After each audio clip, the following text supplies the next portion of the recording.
അനുമോളുടെ വിജയത്തിൽ വളരെ സന്തോഷം. ഒരുപാട് വയസ്സായിട്ട് കാരണം ഇനിയിപ്പോ കട ചോദിക്കാൻ കൂടുതൽ ഒരാളും കൂടിയാണ്. അപ്പൊ അതുകൊണ്ട് നല്ലൊരു എന്താണ് അതിന്റെ പേര്, നമുക്ക് നല്ല അടുത്തൊരു എന്താണ് സിസ്റ്ററിന്റെ ബന്ധമുള്ള അനുമോളെ ജയിച്ചതിൽ സന്തോഷമുണ്ട്. ഈ പാട്ട ഗേൾസിനെ കുറിച്ച് ഇപ്പോഴത്തെ അഭിപ്രായം എന്താ? ഒരു ഫേക്ക് ഫ്രണ്ട്ഷിപ്പ് ആയിട്ട് തോന്നിയ പാട്ട ഗേൾസ് റിയൽ ലൈഫിൽ ഗുഡ് ഫ്രണ്ട്സ് ആയിരിക്കും. അല്ല, അവിടെ ഇണങ്ങുന്നു പിരിയുന്നു എന്നൊരു ഇതായിരുന്നല്ലോ. ഇല്ല, നമ്മള് റീയൂണിറ്റ് ചെയ്തു. ഞാൻ വന്നിട്ട് ശ്രമിച്ചതാണ്. കാരണം നമുക്ക് അവര് ഞാൻ മാക്സിമം ശ്രമിച്ചത് അവരെ റീയൂണിറ്റ് ചെയ്യണം. കാരണം അതാണ് നമുക്ക് അവരെ ഫ്രണ്ട്ഷിപ്പ് ഭയങ്കര ഇഷ്ടമായിരുന്നു. അപ്പൊ അതൊന്നല്ല ഒന്ന് പോട്ടെ എന്ന് വെച്ചിട്ടാണ്. എല്ലാരും കളിച്ചിട്ടൊക്കെ തന്നെയാണ്. പുറത്ത് പി ആർ ഇല്ലെങ്കിൽ നമ്മളെ പറ്റി സംസാരിക്കാൻ ആരും ഉണ്ടാവില്ല. അപ്പൊ നമ്മളിപ്പോ കുറെ സെൽഫായിട്ട് പ്രൊമോട്ട് ചെയ്യണ പോലെ തോന്നും. നമ്മൾ സ്വയം സംസാരിക്കണം, ആരെങ്കിലും സംസാരിക്കണ്ട. നമ്മളൊക്കെ പി ആർ വെച്ചിട്ടില്ല. അപ്പൊ നമ്മളുടെ അച്ചീവ്മെന്റ്സിനെ പറ്റി ആരെങ്കിലും സംസാരിക്കണം. ഞാൻ ഈ പറഞ്ഞ പോലെ വ്യക്തമായിട്ട് കണ്ടില്ല. അതിനെപ്പറ്റി എനിക്ക് കമന്റ് ചെയ്യാൻ പറ്റില്ല.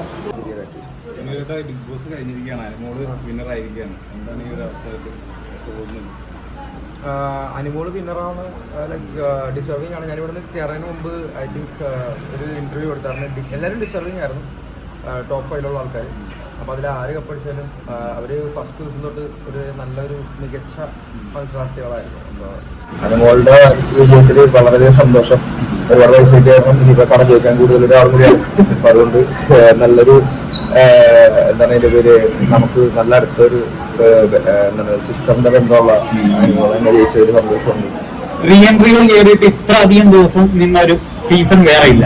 അതായത് അത്രമാത്രം കണ്ടന്റായിരുന്നു. കുറെ കട്ട് ചെയ്ത് കളഞ്ഞു, എന്നിട്ടും പറ്റാത്ത അവസ്ഥയായി പോയി എപ്പിസോഡിൽ. നമ്മള് റീഎൻട്രിക്ക് ചേർന്നപ്പോ എനിക്ക് ഞാൻ എല്ലാരും ഒന്ന് മോട്ടിവേറ്റ് ചെയ്യാൻ വേണ്ടി മാത്രമാണ് ഞാൻ റീഎൻട്രിക്ക് പോയത്. കാരണം നമ്മൾ ഇനിയിപ്പോ കപ്പടിക്കാനൊന്നും പോകാനില്ലല്ലോ. നമ്മളവിടെ പോയിട്ട് നമ്മുടെ ഫ്രണ്ട്സ് അവരുടെ ലക്ഷ്യത്തേക്ക് പോകാൻ വേണ്ടി എത്രത്തോളം സഹായിക്കുക എന്നുള്ളതാണ് നമ്മുടെ ലക്ഷ്യം. അപ്പൊ ഇപ്പൊ അവര് ഡൗൺ ആണ്, അല്ലെങ്കിൽ അവർക്ക് എന്തെങ്കിലും സംശയമുണ്ട് എന്നൊക്കെ പറഞ്ഞു കഴിഞ്ഞാൽ നമ്മളവരൊന്നും ബൂസ്റ്റ് ആയില്ല, നീ നന്നായിട്ട് കളിക്കുന്നുണ്ട്, അങ്ങനെ എല്ലാരും ബൂസ്റ്റ് ചെയ്യാൻ ശ്രമിച്ചിട്ടുണ്ട്.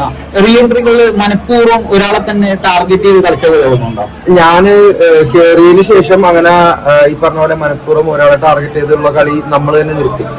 അപ്പൊ അതിന് മുന്നേ കയറിയ ആൾക്കാർ ചിലപ്പോ അങ്ങനെ ചെയ്തിട്ടുണ്ടാവും. ചിലപ്പോ അവര് ഒരാളെ തന്നെ ടാർഗറ്റ് ചെയ്തില്ലായിരിക്കും. ചിലപ്പോ വിഷയങ്ങളും എന്താണ് ഇല്ലാത്ത കാരണം അങ്ങനെ ഒരു രീതിയിലായിപ്പോയതായിരിക്കും. അല്ല, മനഃപൂർവ്വം മനഃപൂർവ്വമല്ല. ഈ പറഞ്ഞ പോലെ ആൾക്കാർക്ക് ഓരോരുത്തരുടെ കളി രീതി ഉണ്ടല്ലോ. ചിലവരൊക്കെ ഇപ്പൊ ഈ പറഞ്ഞ പോലെ അവരുടെ കളിയും അവരുടെ ചിന്തയൊക്കെ നമുക്ക് അറിയില്ലല്ലോ എങ്ങനെയാണെന്നുള്ളത്. അപ്പൊ നമ്മളങ്ങനെ ചിന്തിക്കുന്ന ആൾക്കാരല്ല. അപ്പൊ അവരങ്ങനെ ചിന്തിക്കുന്ന കാരണം അവർക്ക് ഈ പറഞ്ഞ പോലെ ഒരു എന്താ പറയാ, അവരുടെ സ്ട്രാറ്റജി അതായിരിക്കും, നമുക്കറിയില്ല. ഈ പാട്ട ഗേൾസിനെ കുറിച്ച് ഇപ്പോഴത്തെ അഭിപ്രായം എന്താ? ഒരു ഫേക്ക് ഫ്രണ്ട്ഷിപ്പ് ആയിട്ട് തോന്നിയ? പാട്ട ഗേൾസ് റിയൽ ലൈഫിൽ ഗുഡ് ഫ്രണ്ട്സ് ആയിരിക്കും.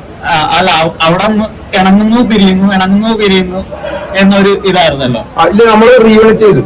ഞാൻ വന്നിട്ട് ശ്രമിച്ചതാണ്. കാരണം നമുക്ക് ഞാൻ മാക്സിമം ശ്രമിച്ചത് അവരെ റീയൂണിറ്റ് ചെയ്യണം. അപ്പൊ അതാണ് നമുക്ക് അവരെ ഫ്രണ്ട്ഷിപ്പ് ഭയങ്കര ഇഷ്ടമായിരുന്നു. അപ്പൊ അതൊന്നല്ല ഒന്ന് പോട്ടെ എന്ന് വെച്ചിട്ടാണ്. ഈ ടോപ്പ് 5 എല്ലാരും ഡിസർവിംഗ് ആയിരുന്നോ? യെസ്, എവരിബഡി വാസ് പ്രഡിക്റ്റബിൾ ആയിരുന്നോ?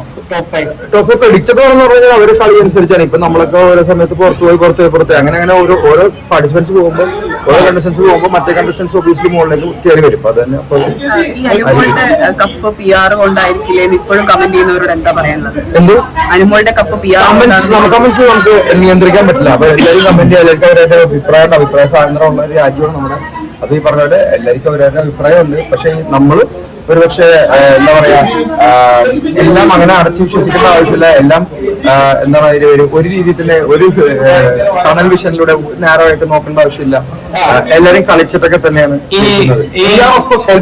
പുറത്ത് പി ആർ ഇല്ലെങ്കിൽ നമ്മളെ പറ്റി സംസാരിക്കാൻ ആരും ഉണ്ടാവില്ല. അപ്പൊ നമ്മളിപ്പോ കുറെ സെൽഫായിട്ട് പ്രൊമോട്ട് ചെയ്യണ പോലെ തോന്നും. നമ്മൾ സ്വയം സംസാരിക്കണം, ആരെങ്കിലും സംസാരിക്കണ്ട. നമ്മളൊക്കെ പി ആർ വെച്ചിട്ടില്ല. അപ്പൊ നമ്മളുടെ അച്ചീവ്മെന്റ്സിനെ പറ്റി ആരെങ്കിലും സംസാരിക്കണം. ഞാൻ ഈ പറഞ്ഞ പോലെ വ്യക്തമായിട്ട് കണ്ടില്ല. അതിനെപ്പറ്റി എനിക്ക് കമന്റ് ചെയ്യാൻ പറ്റില്ല. അല്ല, അവിടെ നടന്നൊരു ഇഷ്യൂ ആണ്. അപ്പൊ അതിനെപ്പറ്റി ചർച്ചയും സംസാരം നടന്നത്. ടിഷ്യൂ പേപ്പറിന്റെ ഇഷ്യൂസ് എനിക്ക് കറക്റ്റ് ആയിട്ട് അറിയാം. അങ്ങനെയൊക്കെ എനിക്കറിയില്ല, ഡീറ്റെയിൽസ് അറിയില്ല. ഈ ശൈത്യയുടെ അവസ്ഥ ഇപ്പൊ ഭയങ്കരമായിട്ട് സൈബർ ബുള്ളിങ് ആണെന്നായിരുന്നു. പ്ലീസ്, ഗെയിം തീർന്നു. ആരെയും സൈബർ ബുള്ളി ചെയ്യാണ്ടിരിക്കുക. ഒരു കണ്ടസ്റ്റന്റ് മറ്റു കണ്ടസ്റ്റന്റിന്റെ കുറ്റം പറയാതിരിക്കാൻ ശ്രമിക്കുക എന്നുള്ളതാണ് നമ്മളെ ഗ്രൂപ്പിലൊക്കെ പറഞ്ഞത്. പ്ലീസ്, ഗെയിം തീർന്നു. കാരണം എല്ലാവർക്കും അവരുടെ ലൈഫ് ഉണ്ട്. അവരുടെ ലൈഫായിട്ട് മുന്നോട്ട് പോകണം. ഈ സൈബർ അറ്റാക്ക് എല്ലാവർക്കും ഹാൻഡിൽ ചെയ്യാൻ പറ്റണമെന്നില്ല. ഭയങ്കര ബുദ്ധിമുട്ടുള്ള കാര്യമാണ്. അതുകൊണ്ട് ഒരാളെ അങ്ങനെ കോർണർ ചെയ്യാറ്. ഈ സീസൺ എങ്ങനെ മൊത്തത്തിൽ വിലയിരുത്തുന്ന? ഈ സീസൺ ഏറ്റവും മികച്ച സീസൺ.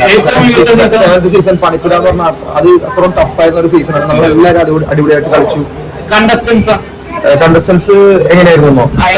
അത് ചിലവര് നേരത്തെ പോയി, ചിലവര് കുറെ നാള് നിന്നു. അപ്പൊ അവര് അത് അവര് ചെയ്യുന്നല്ലേ നമുക്കറിയില്ലല്ലോ. ഞാനത് വളരെയധികം നന്ദിയുണ്ട്. എനിക്ക് കടപ്പാടുണ്ട് ജിയോ ഹോട്ട്സ്റ്റാറിനും എൻഡമോൾ ഷൈനും ഏഷ്യാനിലും ബിഗ് ബോസിനോടും നമ്മളെ സെലക്ട് ചെയ്യുന്നത്. അതുപോലെ തന്നെ എല്ലാവർക്കും ഉണ്ടാവും. എല്ലാവരും ആശംസകളും. Thank you so much.